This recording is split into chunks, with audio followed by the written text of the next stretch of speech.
નમસ્કાર, આપ જોઈ રહ્યા છો લખત ન્યૂઝ અપડેટ ચેનલ। તમામ સમાચાર અને અપડેટ મેળવવા માટે ચેનલને સબસ્ક્રાઇબ કરો અને બેલ આઇકન પર ક્લિક કરો જેથી તમામ સમાચાર અને અપડેટ તમને મળી રહે।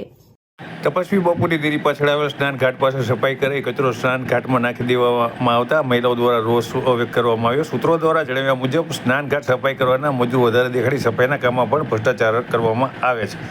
લખતર ગ્રામ પંચાયતમાં મહિલા સરપંચ દ્વારા વ્યવહાર સંભાળ્યા પછી લખતર ગામની હાલત, રોડ, રસ્તા, સફાઈ, સ્ટ્રીટ લાઇટ બાબતે ફરિયાદ ઉઠી રહી છે। સૂત્રો દ્વારા જણાવ્યા મુજબ લખતર ગ્રામ પંચાયત દ્વારા સફાઈના કામ અંતર્ગત ઉપાડવામાં આવેલ લાખોના બિલ અંતર્ગત તપાસ કરવામાં આવે તો મોટું કૌભાંડ બહાર આવે તેમ છે। ત્યારે લખતર ગ્રામ પંચાયત દ્વારા સ્નાનઘાટના સફાઈ બાબતે મીડિયામાં ન્યૂઝ આવતા ઘાટની સફાઈ કરાવી હતી। ઘાટ પાસે સફાઈ કરાવી કચરો ઘાટમાં જ નાખી દેવામાં આવતા મહિલાઓને ઘાટમાં કપડાં ધોવાનું બંધ થઈ ગયું છે। મહિલાને ના છૂટકે કપડાં ઘાટ પાસેના ખડકા પર ધોવાની ફરજ પડી રહી છે। મહિલાઓએ લખતર ગ્રામ પંચાયતના કહેવાતા વહીવટદાર સામે રોષ કરી ઘાટમાં કપડાં ધોવાતા નહીં હોવાથી ઘાટમાં ખડકવામાં આવેલ હજીરા ઉપાડી લેવા અને ઘાટ સાફ કરાવી દેવા માંગ કરવામાં આવી હતી અને તેમના દ્વારા વહીવટદારો સામે ભારોભાર રોષ વ્યક્ત કરવામાં આવ્યો હતો।